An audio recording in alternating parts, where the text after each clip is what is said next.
Hello friends, welcome to my channel. आज हम बात करने वाले नाथ बायोजेंस पे। तो नाथ बायोजेंस ये रिक्वेस्टेड वीडियो में बना रहा हूँ, किसी कमेंट पे, व्यूअर के कमेंट पे ये वीडियो बना रहा हूँ। मैं ऑलरेडी इस पर बहुत सारे वीडियो बना चुका हूँ, लेकिन उनका कहना है कि अभी जो रिज़ल्ट्स आएंगे उसके पहले एडवांस में अगर आप बता दो तो अच्छा होगा। तो ऑलरेडी ये शेयर मेरे पोर्टफोलियो का है, मैंने हमेशा चैनल पे बताया है और मोस्ट ऑफ मेरे ही पोर्टफोलियो के शेयर में रिव्यू करता हूँ। और साथ में अगर किसी व्यूअर की रिक्वेस्ट पे उनके कुछ शेयर्स रहेंगे तो भी रिव्यू करता हूँ। तो मोस्ट ऑफ मुझे पसंद है कि खुद के शेयर्स रिव्यू करूँ और साथ में खुद भी उसमें से कमा के दिखाऊँ। तो यहाँ पर ये शेयर काफ़ी टाइम से होल्ड कर रहा हूँ। ठीक है, तो नाथ बायोजेंस यहाँ पर आप देख सकते हो 24 नवंबर 2021 से, नवंबर से है ये 2021 से, काफ़ी टाइम लग गया इसको और अभी तक ये दबा हुआ है, काफ़ी ख़राब चल रहा है ये। और अभी लास्ट अगस्त में भी इसका वीडियो बनाया था 21 अगस्त 2022 को। तो काफ़ी इस पे वीडियो आ चुके हैं ऑलरेडी चैनल पे। और इसमें ख़राबी क्या है तो ये भी चीज़ें मैं दिखा देता हूँ, और क्या अच्छाई क्या है ये भी हम देखेंगे। तो सबसे पहले फिर से इसका बिज़नेस समझ लेते हैं, जिनको नहीं पता उनके लिए मैं ये रिपीट कर रहा हूँ। तो ये सीड्स बनाती है, सीड्स प्रोड्यूस करती है। यहाँ पर आप देख सकते हो सीड्स का इनका बिज़नेस है। जो बीज है होते हैं आपको जो फार्मर्स के लिए यूज़ होते हैं। ठीक है, ये फार्मर्स, ये 40 साल से ये कंपनी है, इस टाइप के ये सारे यहाँ पर इनके प्रोडक्ट्स है।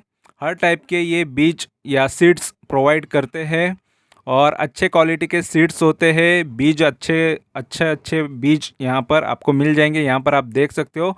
तो ये सीड्स है अलग अलग टाइप के, जो फार्मिंग के लिए, खेती के लिए, किसान के लिए यूज़ होते हैं। ये कंपनी का मेन बिजनेस है। और यहाँ पर इनके पैकेट्स भी देख लो। ये भिंडी का जो सीड्स है उसका पैकेट है, और जो भी है यहाँ पर पोहा का है और टोमेटो का है। तो ये कंपनी का मेन यही बिजनेस है और इसी से कंपनी कमा लेती है। 40 साल से देखो मार्केट में टिकी हुई है, मार्केट में है यानी बिज़नेस में टिकी हुई है। काफ़ी अच्छा ये क्वालिटी का प्रोडक्ट ये फार्मर्स तक पहुंचाती है। लेकिन मेन इसका बिज़नेस जो होता है और कंपनी की ग्रोथ होती है वो सेल के ऊपर होती है और प्रॉफिटेबिलिटी पे होती है। तो कंपनी प्रॉफिट करती है नहीं है, सेल्स अच्छा करती है नहीं है, ये मैं दिखा देता हूँ आपको। तो यहाँ पर नाथ बायोजेंस का यहाँ पर स्क्रीनर पे मैं डायरेक्ट लेके आया आपको, और यहाँ पर आप देख सकते हो ये मार्केट कैपिटल काफ़ी अभी कम है। 300 करोड़ की कंपनी है ये, लगभग 299 करोड़। अभी फ़िलहाल 158 का भाव चल रहा है करंट प्राइस। और ये लो इसका जो मारा है, देखो लो के आसपास ही ये अभी भी भाव है इसका। 151 का लो है, तो लो पर ही ये शेयर है। तो इसका हाई से ये काफ़ी डाउन में मिल रहा है। 344 का हाई था, तो लगभग ये आधे भाव पे शेयर मिल रहा है। आधे से भी ज़्यादा ये गिरावट इसने दिखाई है। तो जब तक ये हाई नहीं मारता समझ लो कि ये अभी भी बाइंग रेंज में है, ऐसा मैं मानता हूँ और मेरे लिए यही कैलकुलेशन होता है। तो ये शेयर जब तक ये इसके हाई से नीचे मिल रहा है और ज़्यादा से ज़्यादा नीचे मिल रहा है, तब तक ये बाइंग रेंज में है। और स्टॉक का पी ज़्यादा महंगा नज़र आ रहा है, वैल्यूएशन वाइज ये काफ़ी महंगा यहाँ पर नज़र आ रहा है। ठीक है, और बुक वैल्यू के वाइज देखेंगे तो बुक वैल्यू काफ़ी अच्छा है इसका, असेट्स अच्छे हैं, तो ये चीज़ अच्छी है। डिविडेंड भी दे देती है, देखो कंपनी थोड़ा बहुत प्रॉफिट जो भी करती है उससे अच्छा खासा डिविडेंड 1-1.5% का आपको, या 1-1.25% का आपको डिविडेंड मिल जाएगा आपके बैंक अकाउंट में। तो थोड़ा बहुत इन्वेस्टर को ये खुश करती है कंपनी। आरओसी आरओई ये दोनों चीज़ें ख़राब है। रिटर्न ऑन कैपिटल एम्प्लॉयड क्या होता है, जो डेट कैपिटल, इक्विटी कैपिटल दोनों मिला के जो कैपिटल लगाया हुआ है बिजनेस के लिए, उस पर कुछ ज़्यादा रिटर्न्स कंपनी नहीं कमा पा रही है। जस्ट 5-5.5% के रिटर्न्स जनरेट कर रही है। और इक्विटी पे यहाँ पर देख सकते हो जस्ट 4% के रिटर्न जनरेट कर रही है। तो रिटर्न्स काफ़ी कम जनरेट कर पा रही है। और फेस वैल्यू 10 का है। ठीक है, तो और यहाँ पर आपको देखने मिलेगा इसका जो 1 साल का प्राइस है काफ़ी ये गिरता हुआ हमको नज़र आ रहा है। तो पूरा 1 साल में ये गिरावट ही इसने दिखाई है। बीच बीच में थोड़ा सा ऊपर जाता था लेकिन फिर से सेलिंग आ जाती थी। तो ये शेयर ने काफ़ी लोगों का नुकसान तो किया है, ये बात तो सच है। लेकिन यहाँ पर 3 साल के बात करेंगे तो 3 साल में देखो एक रेंज में पकड़ के रहा है, ये 300 के रेंज में चलता था पहले। फिर उसके बाद जो गिरावट इसने दिखाई 2020 में, ये लॉकडाउन के टाइम का है और कोविड के टाइम का है, 133 का इसने लगभग लो मारा था। वहाँ से ये शेयर काफ़ी अच्छा अपसाइड गया था, फिर से डबल ट्रिपल किया था शेयर। देखो शेयर में मोमेंटम अच्छा आता है, ऐसा नहीं है कि शेयर काफ़ी कंप्लीटली ख़राब ही है, शेयर में मोमेंटम भी आता है। और अच्छे यहाँ पर इन्वेस्टर भी इसमें आए थे, फिर उसने अच्छा खासा यहाँ पर शेयर को ऊपर लेके गए, लेकिन वहाँ से फिर से ये शेयर नीचे गिरा और फिर एक ही रेंज में चला काफ़ी टाइम। फिर यहाँ पर फिर से इसने 436 के हाई तक भी पहुंचा था। देखो यहाँ पर जिसने ख़रीदा वो पूरा उनका पोर्टफोलियो की धज्जियाँ उड़ गई होगी, क्योंकि यहाँ पर आप देख सकते हो कि ये जो हाई है, मोस्ट ऑफ लोग क्या करते हैं, जब हाई पर शेयर रहता है तभी ज़्यादा से ज़्यादा लोग इन्वेस्ट करते हैं, या थोड़ा सा हाई के नीचे भी रहेगा तो भी इन्वेस्ट कर लेते हैं। तो हाई के आसपास या हाई पे हाई तोड़ता है तो उनका एक रहता है कि यहाँ से शेयर और डबल ट्रिपल हो जाएगा। तो ये ज़रूरी नहीं होता, तो लो पर अगर शेयर मिलता है तो ही शेयर काफ़ी अच्छे रिटर्न देता है, हाई पे नहीं। तो हाई और लो कोई प्रिडिक्ट कर नहीं सकता, तो कम से कम आपको 52 वीक हाई तो पता चल जाता है कि हाई पे, अगर 52 वीक हाई पे हो, अगर शेयर हाई पे है तो ख़रीदना मैं तो अवॉइड करता हूँ, नहीं तो हमेशा लॉस ज़्यादा से ज़्यादा होता है। ठीक है, तो ये प्राइस तो मेरा नहीं है, मैंने काफ़ी थोड़ा डाउन पे आने के बाद यहाँ पर लगभग 250 के आसपास का मेरा प्राइस है, तो काफ़ी शेयर गिरने के बाद उसको ख़रीदा, लेकिन वहाँ से भी शेयर काफ़ी गिरते गया, तो ये एक नुकसान तो है। लेकिन वहाँ से मुझे पता है कि ये रिकवर हो जाएगा और मेरी बाइंग अभी भी चल रही है ये शेयर में, और काफ़ी ज़्यादा शेयर मेरे पास इसके है, और ये मेरे पोर्टफोलियो में 3rd नंबर पे आता है जिसमें सबसे ज़्यादा पैसा लगा है। ठीक है, तो रिस्क तो मैंने भी लिया है, लेकिन ये शेयर में मोमेंटम आता है, ये तो बात पक्की है। और यहाँ पर मैं इसके जब सेल दिखाऊंगा तब आप देख सकते हो कि उस सेल में भी इतनी कोई ख़ास बात नहीं रहेगी, लेकिन फिर भी शेयर में मोमेंटम काफ़ी अच्छा आता है। और 5 साल की बात करेंगे तो देखो 5 साल में ये शेयर कहाँ से लगभग 400 के आसपास का था, और 500 550 के रेंज में था एक टाइम पे, फिर वहाँ से डाउन फिर से आया, तो मोमेंटम मिलता है ये शेयर में, तो ये एक अच्छी बात है। तो आपको ये शेयर में से निकलने का मौका मिल सकता है इजीली। ठीक है, और 10 साल की बात करेंगे तो देखो 10 साल में इसने इन्वेस्टर को कमा के दिया है, लगभग यहाँ पर 2014 से है, तो कंप्लीट 10 साल तो कंप्लीट यहाँ पर आपको देखने नहीं मिलेंगे। तो 2014 से कंप्लीट 10 साल नहीं होते, 2011-12 से आपको 10 साल कंप्लीट होंगे। तो यहाँ पर 14 में आई है मार्केट में, ये कंपनी 40 के भाव पे थी स्टार्टिंग में, जब मार्केट में आईपीओ के थ्रू आती है तब 40 का भाव था, और उसके बाद ये शेयर ने देखो लोगों को काफ़ी मालामाल किया है 2018 तक। तो सोचो यहाँ पर कोई ना कोई जो इन्वेस्टर रहेंगे बड़े बड़े, जिनके पोर्टफोलियो में काफ़ी अच्छा वेल्थ क्रिएट हो गया, उन्होंने 2018 के बाद 4 साल बाद इसको बेचना चालू किया। तो यहाँ से ही उन्होंने बेचना जैसे चालू किया तो थोड़ा थोड़ा थोड़ा करके बेचते गए, और काफ़ी बेच चुके हैं शेयर्स। और बाद में कोई देखो, कोई यहाँ पर बेचता है तो कोई ना कोई ख़रीदता है, तो जितना ज़्यादा लोग बेचेंगे उतना शेयर डाउन गिरेगा, और जितना ज़्यादा लोग खरीदेंगे उतना शेयर ऊपर जाएगा। तो यहाँ पर 10 साल के बाद यहाँ पर मैक्स के तो आपको चार्ट्स देखने नहीं मिलेंगे, क्योंकि ये 2014 ही इसका मैक्स है, तो इस वजह से आपको पुराने और चार्ट्स नहीं देखने मिलेंगे। और यहाँ पर पॉजिटिव एक चीज़ यहाँ पर है, जो है इसका बुक वैल्यू, जो मैंने बताया कि ये पॉजिटिव है। असेट वाइज अगर कंपनी के असेट्स स्ट्रांग है तो ये एक चीज़ अच्छी होती है कि कंपनी आपका पैसा डुबाएगी नहीं। और यहाँ पर नेगेटिव में एक चीज़, 3 चीज़ें हैं जो इसमें बता रहा है। इसका सेल्स, तो सेल्स तो हमने देख लिया है कि काफ़ी ख़राब है।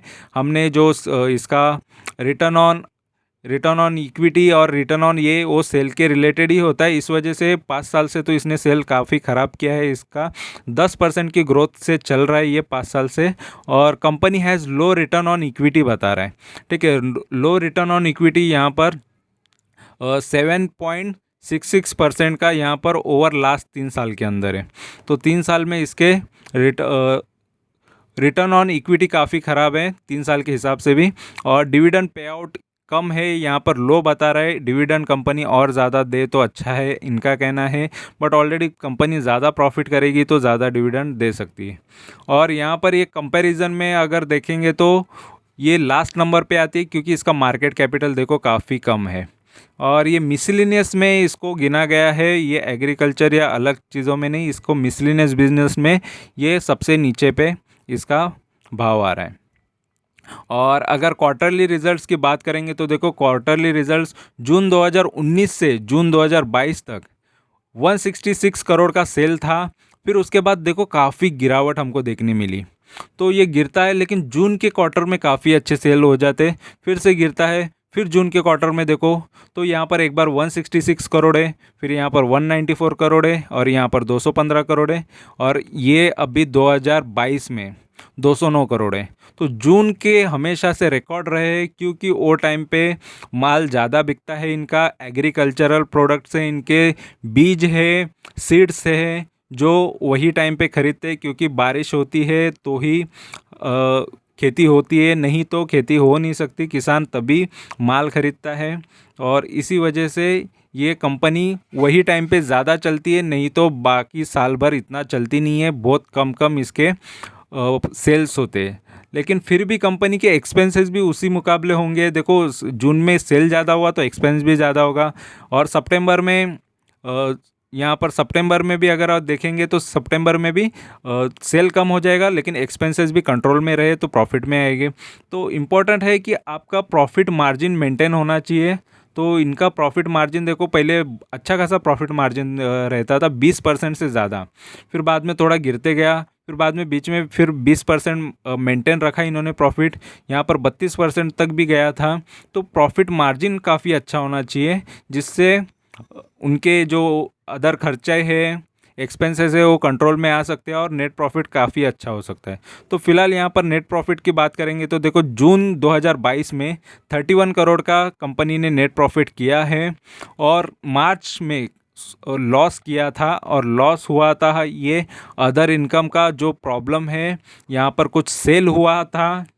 तो ये जो कंपनी में ये लॉस जो दिख रहा है 2022 में, मार्च 2022 में, ओनली ये एक्सेप्शनल आइटम जो इन्होंने या यहाँ पर सेल हुआ है उसके वजह से ये प्रॉब्लम है, जिसमें इन्होंने लॉस किया। तो अदर इनकम में कभी कभी लॉस हो जाता है, तो ये लॉस की वजह से और भी प्रॉब्लम हो गया था, और एक्सपेंसेस भी कंपनी के ज़्यादा हो गए थे।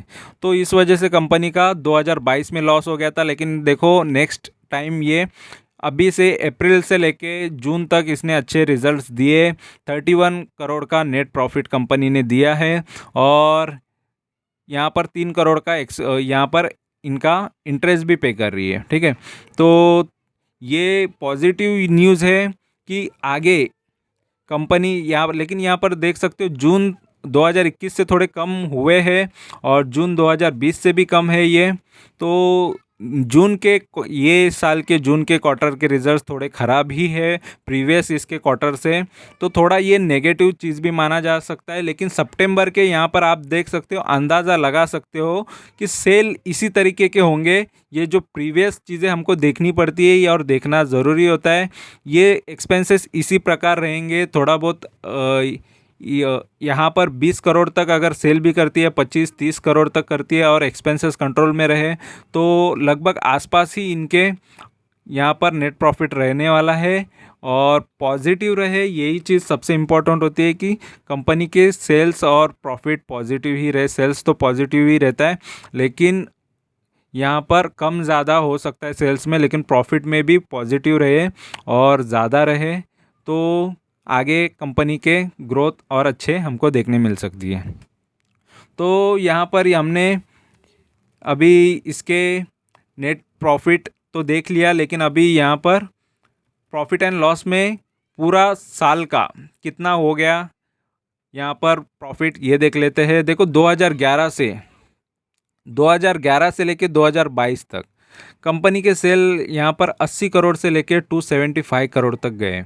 तो काफ़ी अच्छे सेल्स कंपनी के हुए हैं, और साथ में यहाँ पर एक्सपेंसेस भी थोड़े कंट्रोल में है। लेकिन लास्ट में यहाँ पर जो अभी देखने मिल रहा है ये थोड़ा ख़राब है, और ये टीटीएम होता है 12 मंथ का। ये जो लास्ट के 12 मंथ गिने जाते हैं, उनके 12 मंथ के हिसाब से ये जो सेल है तो वो 275 तक चल रहा है, काफ़ी अच्छा चल रहा है, लेकिन एक्सपेंसेस थोड़े हाई हो रहे हैं, तो ये थोड़ी चीज़ ख़राब है।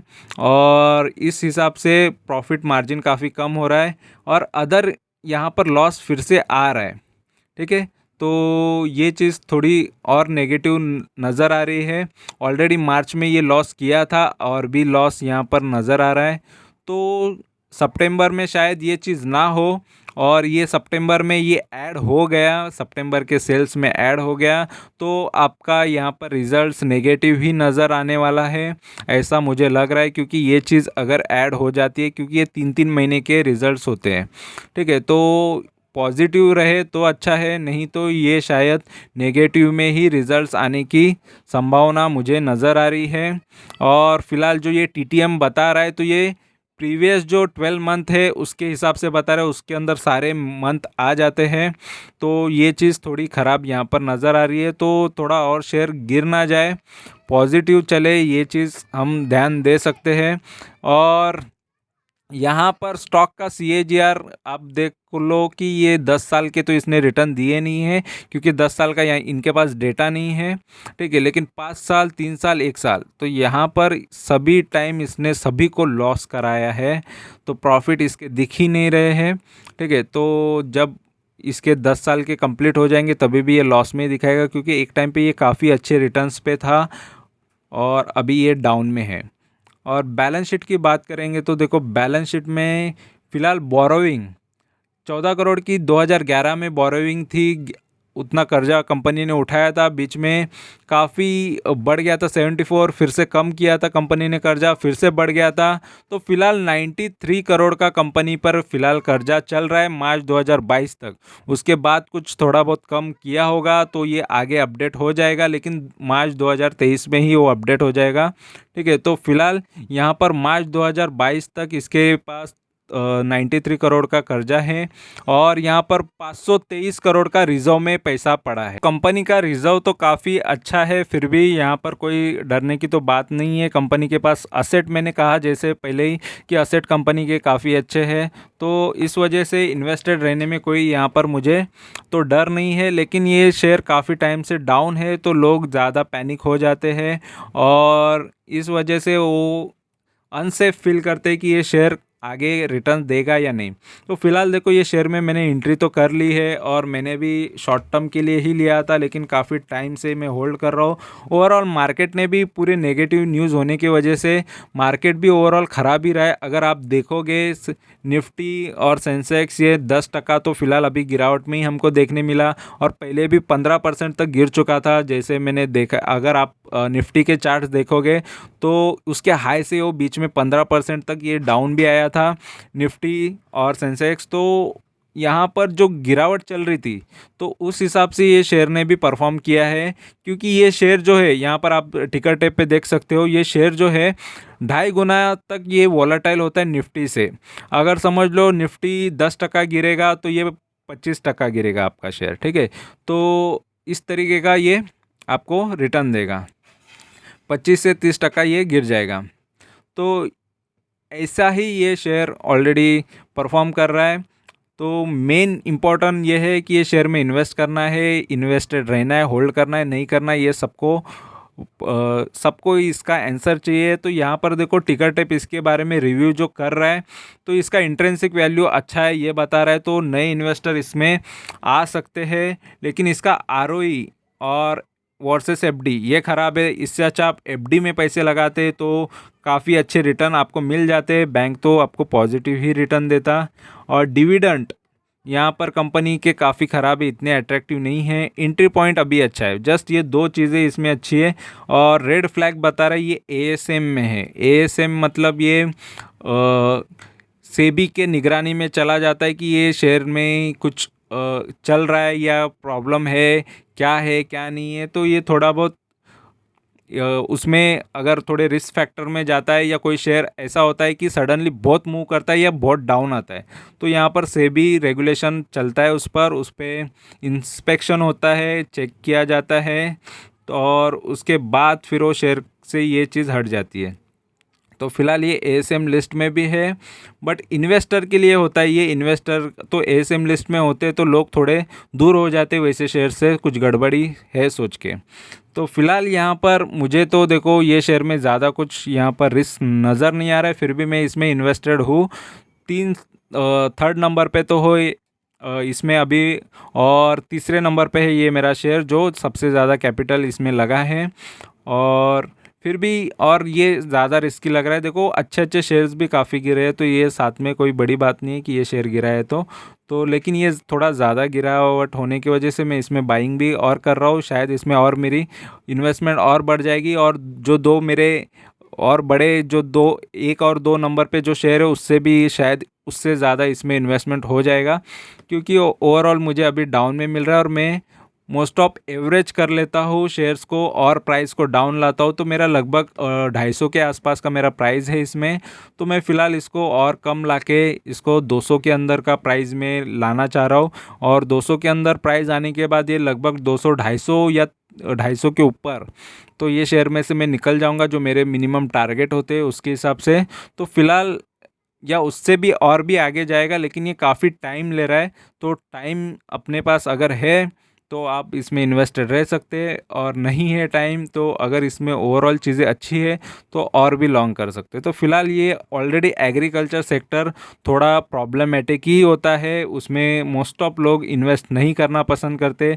एग्रीकल्चर हो या रियल एस्टेट हो, ये दो जो सेक्टर है थोड़े कॉम्प्लिकेटेड और थोड़े प्रॉब्लमेटिक है, क्योंकि इनके सेल जो है कभी सडनली बढ़ जाते कभी डाउन हो जाते हैं, प्रॉफिट भी वैसे ही है। तो ये थोड़ा रिस्की मामला तो है, लेकिन जिसको अगर अपनी मर्ज़ी होती है, यहाँ पर इन्वेस्टमेंट करते टाइम आपने खुद रिसर्च किया होगा या आपने सही एग्री किया होगा किसी बातों पर, कई ये चैनल पे बताया। देखो मोस्ट ऑफ ये जो शेयर है एक चैनल पे भी बताया गया था। ये एक व्यूअर ने मुझे बोला था कि उन्होंने किसी चैनल पे जो स्टॉक के रिकमेंडेशन देते, बहुत सारे चैनल होते हैं टीवी चैनल, ठीक है। तो टीवी चैनल ऐसा नहीं है कि यूट्यूब चैनल, और ये तो टीवी चैनल पे ये चीज़ बताई थी, और तब से ये शेयर में इन्वेस्टेड है और अच्छे भाव पे इन्वेस्टेड है, और जाने माने वो एडवाइज़र है जो टीवी पे आते हैं, तो उनका सुन के उन्होंने इसमें इन्वेस्ट किया था, लेकिन तब से ये शेयर डाउन में है।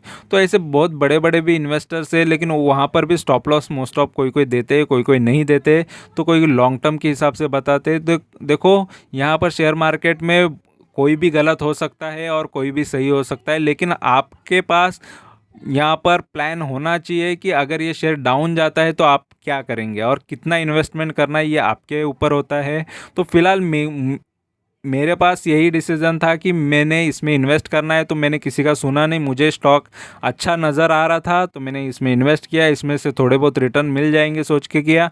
लेकिन यहाँ पर ये शेयर काफ़ी डाउन आया, लेकिन डर तो किसी बात का नहीं, क्योंकि इससे ख़राब शेयर में मैं रुका हूँ, काफ़ी टाइम रुका हूँ, 1 रुपया 2 रुपये के शेयर में भी रुका हूँ, जो एक टाइम पे काफ़ी अच्छे हुआ करते थे। 70 80 90 रुपए के भी शेयर होते थे, जो 99% भी शेयर गिरने के बाद मैं उस शेयर से प्रॉफिट में ही निकला हूँ। तो ये मेरा रिकॉर्ड होने की वजह से मुझे ये शेयर से भी डर नहीं लगता। ऐसे बहुत सारे शेयर से जो पहले मैंने काफ़ी टाइम पहले ले चुका था, और उसने मुझे ये सीख दी है कि आपको सही टाइम आने पर वो रिटर्न देगा, लेकिन उतने रिटर्न नहीं देगा, इसलिए आप वो प्राइस के पास जाओ। तो मैं यहाँ पर ये शेयर के प्राइस के पास जाने की कोशिश कर रहा हूँ, और भी नीचे आ जाऊँगा और मेरा प्राइस और डाउन आएगा तो ये शेयर में से भी जैसे जितने मुझे रिटर्न चाहिए उतने में लेके निकल जाऊँगा। लेकिन लगभग यहाँ पर मैं बताना चाहूँगा ये 250 के ऊपर ही रिटर्न मुझे नज़र आ रहा है ये शेयर देगा, ठीक है। तो इसलिए मैं मेरे प्राइस को और डाउन पे लाने की कोशिश कर रहा हूँ। तो आपको इन्फॉर्मेशन अच्छी लगी है, वीडियो अच्छा लगा है तो ज़रूर चैनल को सब्सक्राइब करो, लाइक करो, कमेंट करो, दोस्तों के साथ शेयर करो। Thank you very much for watching my video. Thank you, bye bye.